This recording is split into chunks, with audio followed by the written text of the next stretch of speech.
तो दोस्तों आज का टॉपिक है कक्षा 10 चैप्टर नंबर 1 रासायनिक अभिक्रियाएं एवं समीकरण। तो यहाँ पर हम लोग पढ़ रहे हैं कि रासायनिक अभिक्रियाएं कितने प्रकार की होती हैं, जिसमें हम आज सेकेंड पार्ट लेकर आए हैं वियोजन अभिक्रिया।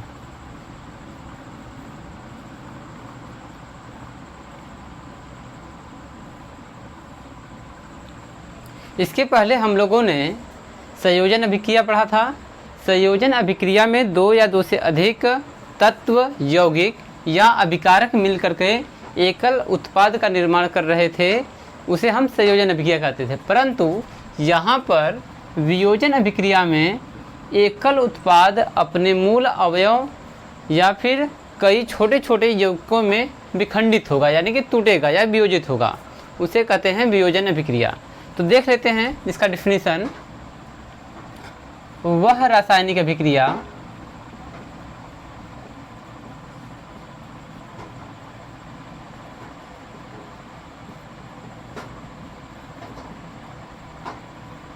जिसमें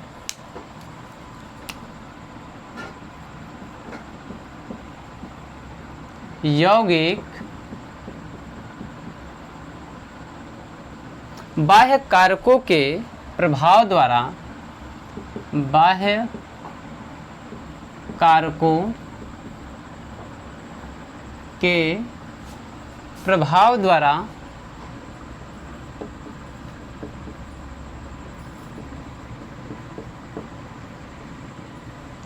अपने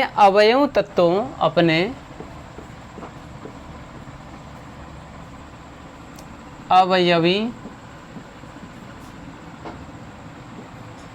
तत्वों या लघु यौगिकों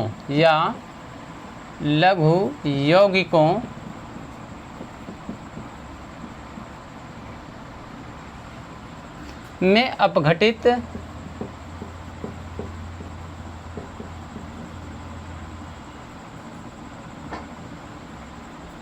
हो जाते हैं या हो जाता है, वियोजन अभिक्रिया कहलाती है। वियोजन अभिक्रिया कहलाती है। तो यहाँ पर हम देख रहे हैं कि वियोजन अभिक्रिया, यहाँ पर पूरा नाम लिखते हैं वियोजन अभिक्रिया।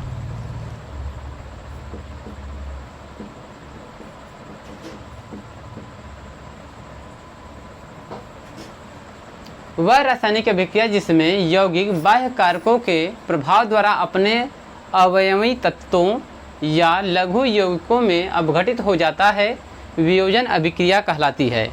ये अभिक्रियाएं आगे देखते हैं। ये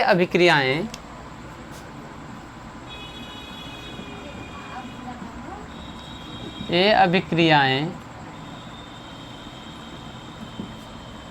ऊष्मा, प्रकाश यानी ऊष्मा प्रकाश अथवा विद्युत यानी इलेक्ट्रिसिटी द्वारा संपन्न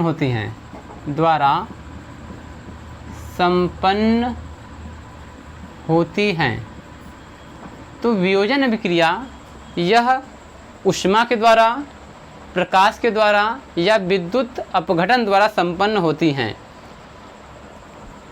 आगे इसमें हम देख लेते हैं इन बाह्य कारकों को, जिसमें से बाह्य कारक क्या क्या हैं? ऊष्मा, प्रकाश और विद्युत।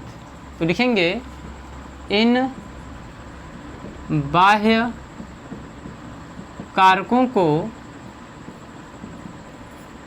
हटा देने पर भी मूल पदार्थ प्राप्त नहीं होता है। अगर हम ये बाह्य कारक हटा दें तो मूल पदार्थ प्राप्त नहीं होता है। यानी अगर मेरे पास कोई एक यौगिक है, अगर मैं उसे वियोजन अभिक्रिया के अंतर्गत अलग अलग अवयव या तत्व या फिर यौगिक प्राप्त कर रहा हूँ, तो अगर हम ऊष्मा या प्रकाश या फिर विद्युत इनको हटा दें, बाह्य कारक के रूप में हमारे पास यही है, अगर हम इनको हटा देते हैं तो मुझे मूल पदार्थ जो है कभी भी प्राप्त नहीं होगा। इसका मतलब ये हुआ कि ये अभिक्रियाएं अनुत्क्रमणीय हैं, अतः ये अभिक्रियाएं अनुत्क्रमणीय होती हैं। अर्थात इन बाह्य कारकों को हटा देने पर अगर कोई मूल पदार्थ प्राप्त नहीं हो रहा है तो इसको हम अनुत्क्रमणीय अभिक्रिया भी कह सकते हैं। अनुत्क्रमणीय अभिक्रिया जो होती है एक दिशात्मक होती है, केवल एक ही दिशा में होती है। अब देखते हैं कि वियोजन अभिक्रिया कितने प्रकार का होता है।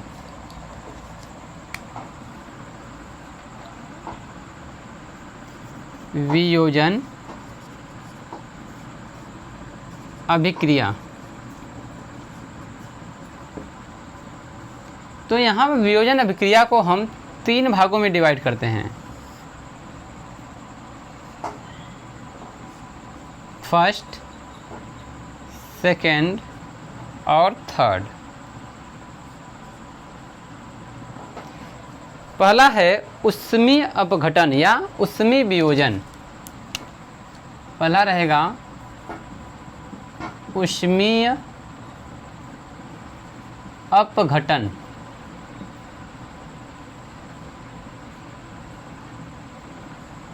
नंबर 2 पर रहेगा प्रकाश अपघटन।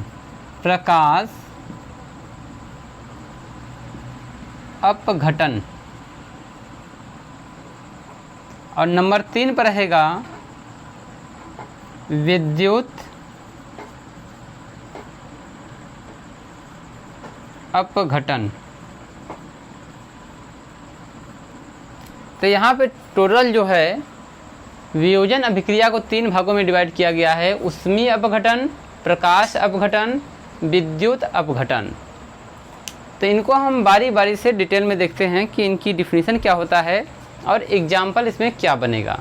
ठीक है, तो फर्स्ट नंबर पर आता है ऊष्मीय अपघटन। वह रासायनिक अभिक्रिया जिसमें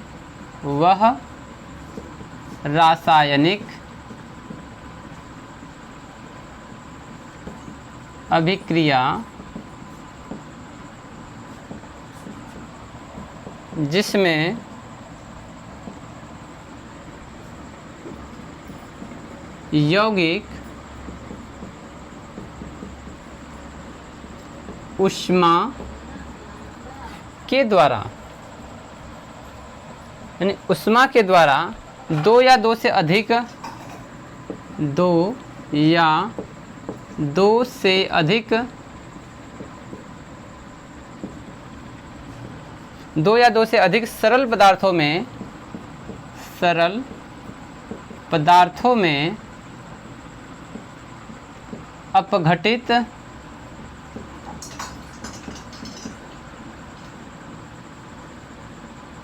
या वियोजित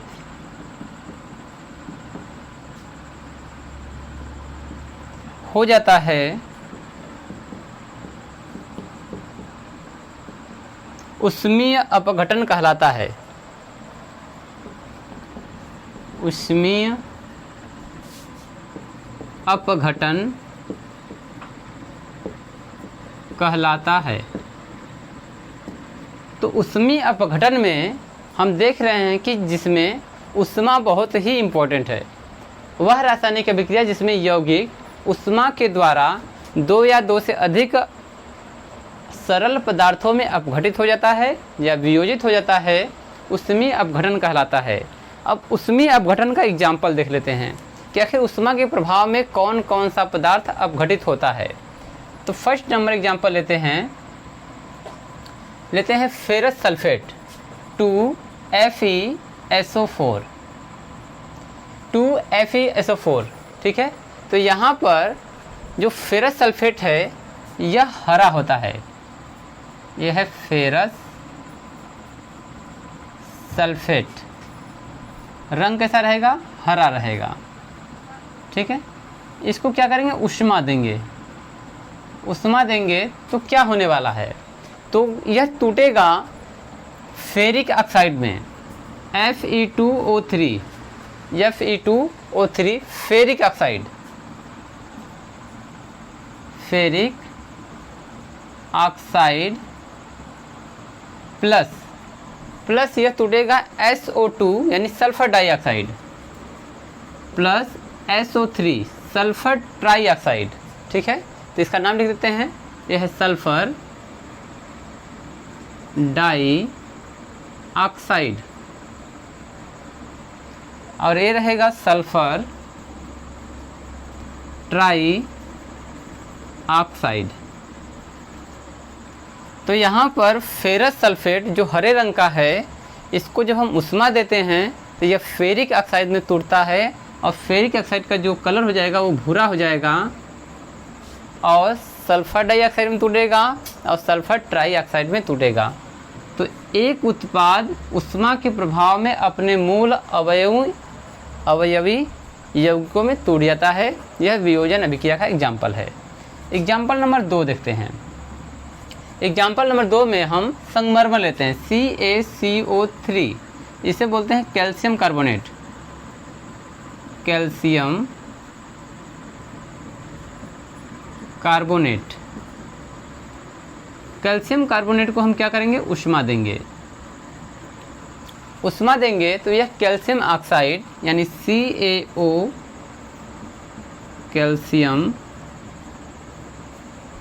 ऑक्साइड प्लस CO2 यानी कार्बन डाइऑक्साइड में टूटेगा। ये क्या है? Carbon dioxide.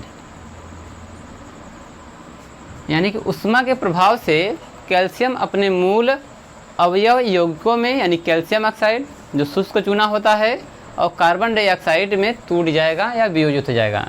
एग्जाम्पल नंबर 3 देखते हैं।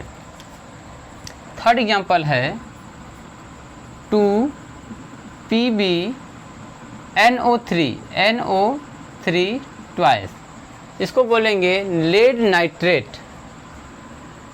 Lead nitrate. तो लेड नाइट्रेट को हमें उष्मा देना है। अगर लेड नाइट्रेट को उष्मा देंगे तो यह लेड ऑक्साइड क्या बनेगा? लेड ऑक्साइड 2PbO यानी कि लेड ऑक्साइड, इसको क्या बोलेंगे? लेड ऑक्साइड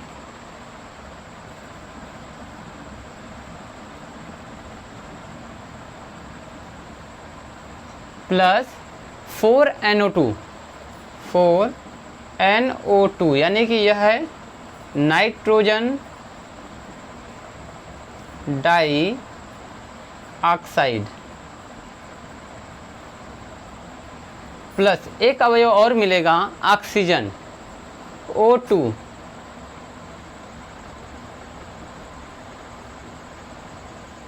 तो इस थर्ड वाले एग्जाम्पल में लेड नाइट्रेट को 2Pb ब्रैकेट में NO3 ट्वाइस उष्मा देने पर यह लेड ऑक्साइड, नाइट्रोजन डाइऑक्साइड और ऑक्सीजन में यह वियोजित हो जाएगा।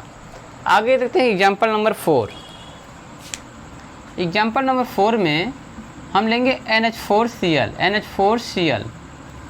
उष्मा देने पर, उष्मा देंगे तो यह अमोनिया में टूटेगा NH3 प्लस HCl। तो यह क्या है? यह अमोनिया है। यह है अमोनियम क्लोराइड, अमोनियम क्लोराइड। यह है अमोनिया।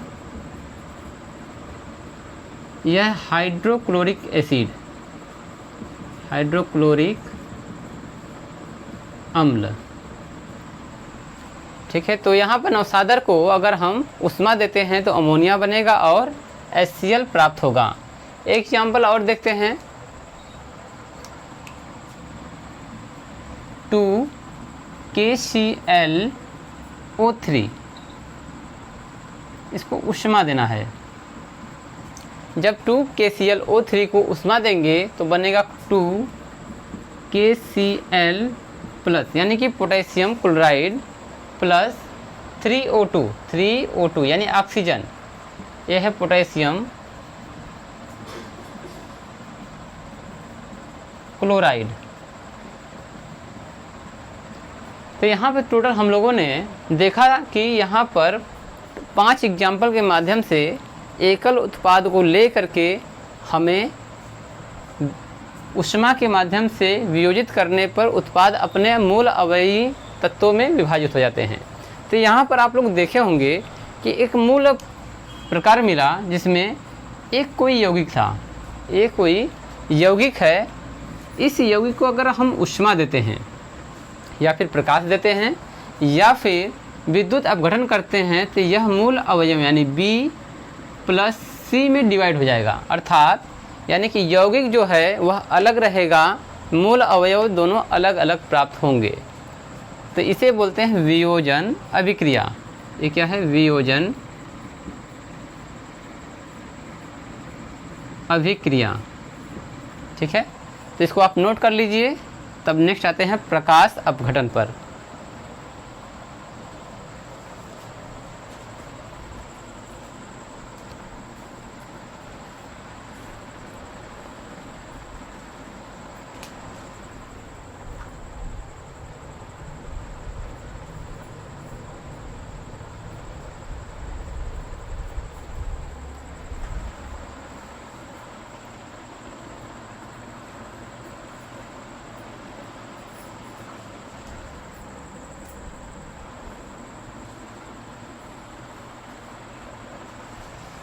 चलिए इसको मिटाते हैं।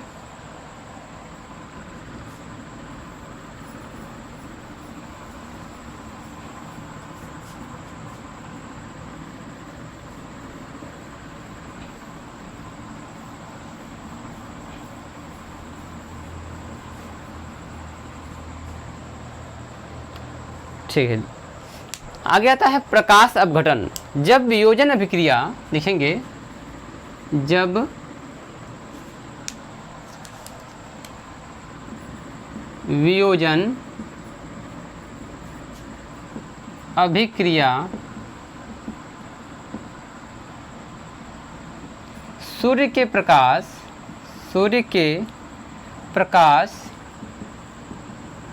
द्वारा, यानी कि सूर्य के प्रकाश द्वारा होती है,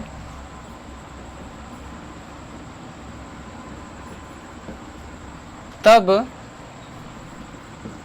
जब वियोजन अभिक्रिया सूर्य के प्रकाश द्वारा होती है तब वह प्रकाश अपघटन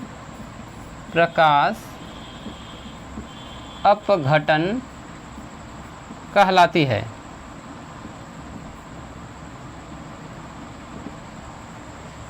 ठीक है, वियोजन का दूसरा टाइप है प्रकाश द्वारा अपघटन।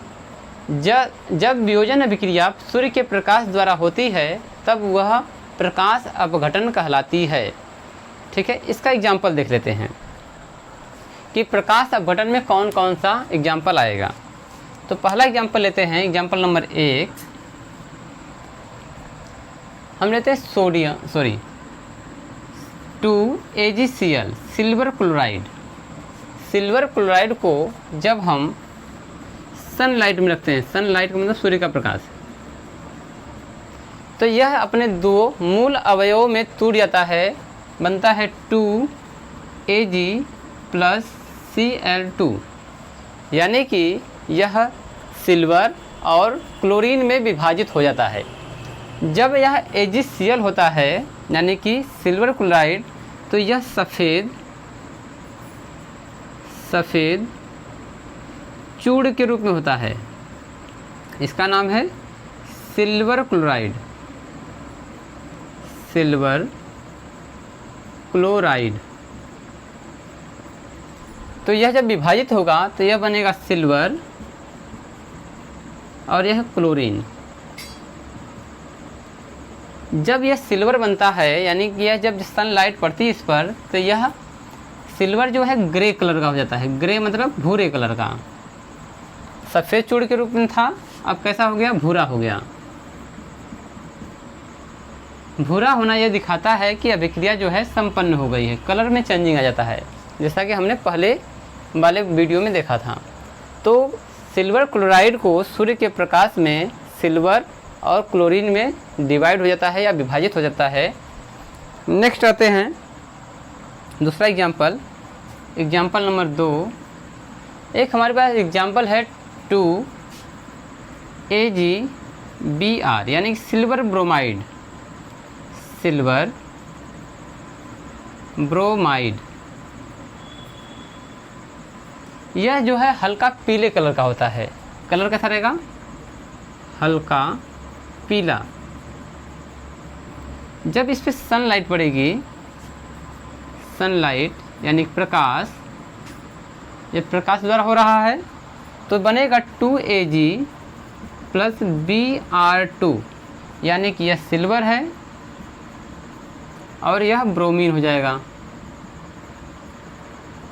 और सिल्वर का जो कलर है वह बदलकर यहाँ पर भी ग्रे हो जाता है, यहाँ पर इसका कलर जो हो जाएगा भूरा हो जाएगा। तो आखिर इन दोनों का उपयोग कहाँ होता है? जो हैलाइड तत्व हैं, हैलाइड तत्व में क्लोरीन और ब्रोमीन आते हैं, और भी तत्व आते हैं हैलाइड तत्व में, तो इनका सबसे ज़्यादा इस्तेमाल होता है फोटोग्राफी में। इनका इस्तेमाल किया जाता है फोटोग्राफी, यानी कि ब्लैक एंड वाइट पिक्चर को खींचने में किया जाता है। ब्लैक एंड वाइट फोटोग्राफी में क्या रहेगा, ब्लैक एंड वाइट।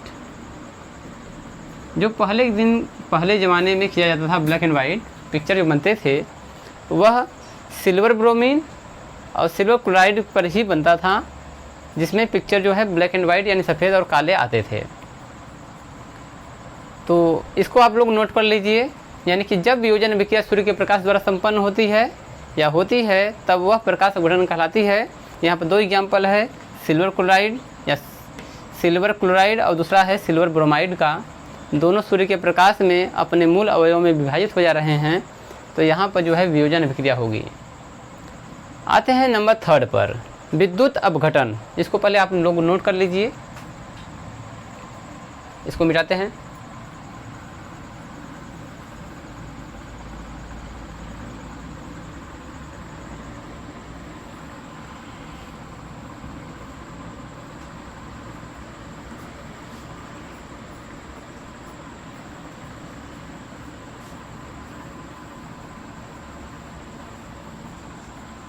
चलिए अब तीसरा देख लेते हैं, विद्युत अपघटन।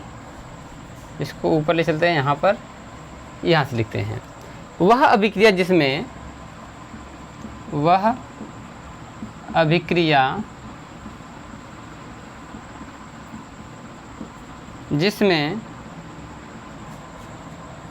यौगिक के जलीय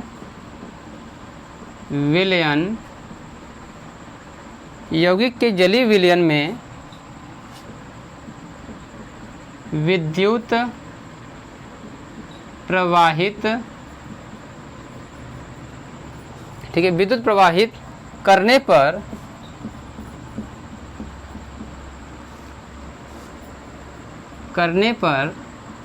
वह 2 या 2 से अधिक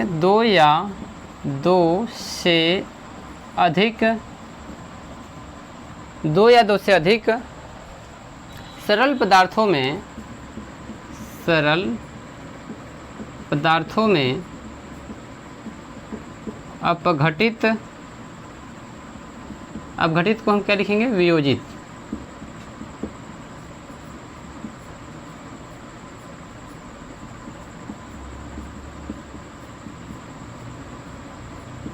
अपघटित या वियोजित हो जाता है विद्युत अपघटन कहलाता है। अर्थात इसको हम कह सकते हैं कि वह अभिक्रिया जिसमें यौगिक के जलीय विलयन में विद्युत प्रवाहित करने पर वह 2 या 2 से अधिक सरल पदार्थों में अपघटित हो जाता है, या वियोजित हो जाता है, विद्युत अपघटन कहलाता है। इसमें क्या होता है कि अगर जलीय विलयन है तो जो धनायन होगा वह इकट्ठा होगा कैथोड पर। वो किस पर होगा? कैथोड पर होगा।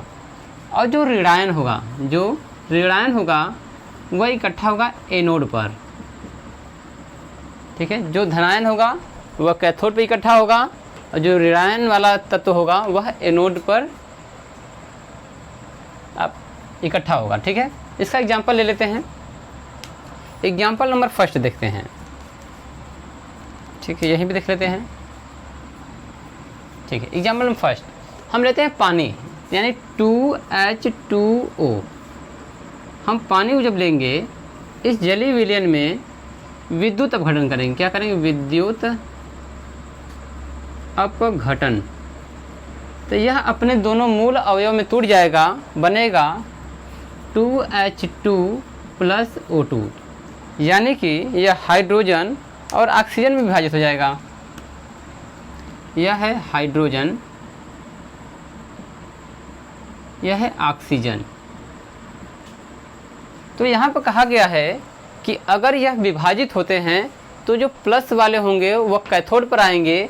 तो यहाँ पर हाइड्रोजन के पास एक इलेक्ट्रॉन होता है जो प्लस है, यानी कि यह किस पर इकट्ठा होगा? कैथोड पर होगा। और ऑक्सीजन जो है ऋणायन होता है, तो यह एनोड पर इकट्ठा होगा, एनोड पर, और यह जो है कैथोड पर। ठीक है, तो इसको हम कैसे करते हैं? इसका हम एक बीकर ले लेते हैं। इस बीकर में छोटा सा बनाते हैं चित्र। एक बीकर है, इस बीकर में हम 2 यहाँ पर फ्लास्क लेंगे और यहाँ से एक हम ग्रेफाइट का छड़ लेंगे और यहाँ से भी हम ग्रेफाइट का एक छड़ लेंगे और इसको वायर के माध्यम से एक कुंजी लगाते हुए इसको एक बैटरी से जोड़ देंगे। ये क्या है? बैटरी है, क्योंकि हमें विद्युत किसे देना है? बैटरी से देना है। और यहाँ पे पानी भरा हुआ है। ठीक है, पानी के लिए अलग कलर लेते हैं। यहाँ पर वाटर भरा हुआ है।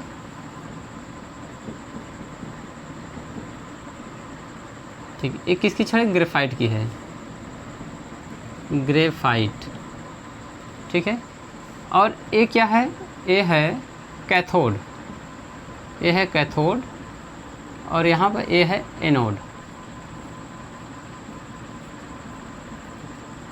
जब हम विद्युत सप्लाई देते हैं तो यहाँ पे जल उपस्थित है, यहाँ पानी है, यानी कि क्या है? H2O है। जब इसको हम जलीय अपघटन करते हैं, अर्थात विद्युत प्रवाहित करते हैं, तो यहाँ पर ऊपर की तरफ हाइड्रोजन इकट्ठा होता है। क्योंकि यह कैथोड है, प्लस वाला चार्ज है, तो यहाँ पर हाइड्रोजन इकट्ठा होगा और यहाँ पर दूसरे वाले फ्लक्स में, दूसरे वाले प्रखनली में यहाँ पर ऑक्सीजन इकट्ठा होगा। अर्थात यह ऋणायन है, अर्थात एनोड है। ये वाला पार्ट जो है एनोड है, इसलिए यहाँ पर ऑक्सीजन इकट्ठा होगा। तो यहाँ पर रिएक्शन आपको तैयार करना है कि जल को विद्युत अपघटन कराने पर हाइड्रोजन और ऑक्सीजन मूल अवयव में विभाजित हो जाता है, जिसमें हाइड्रोजन प्लस आयन है और ऑक्सीजन जो है ऋण आयन होता है। एग्जाम्पल लेते हैं नेक्स्ट। एग्जाम्पल नंबर 2 है, यहाँ पर एक तत्व लेना 2KCl, यानी कि हमें पोटेशियम क्लोराइड लेना है। इसका नाम है पोटेशियम क्लोराइड। पोटेशियम क्लोराइड को हमें क्या करना है? विद्युत अपघटन करना है। विद्युत अपघटन। जब विद्युत अपघटन करेंगे तो यहाँ पर पोटेशियम जो होगा अलग हो जाएगा और यहाँ पर क्लोरीन जो है अलग हो जाएगा। तो पोटेशियम जो है यह धनायन होता है, अर्थात यह कहाँ पर इकट्ठा होगा? कैथोड पर होगा, कैथोड। और क्लोरीन जो है ऋणायन होता है, तो यह एनोड पर इकट्ठा होगा। बिल्कुल इसको हम जलीय अपघटन, यानी कि इसको हम पिघला करके, अगर यह जलीय अवस्था में आएगा तभी हो पाएगा। विद्युत सप्लाई देने पर पोटेशियम और क्लोरीन जो है अलग अलग हो जाएंगे। ठीक है, आगे देखते हैं एग्जाम्पल नंबर 3। तीसरा एग्जाम्पल है, मेरे पास है नमक 2NaCl, यानी कि नमक है, इस नमक को हम विद्युत अपघटन करेंगे।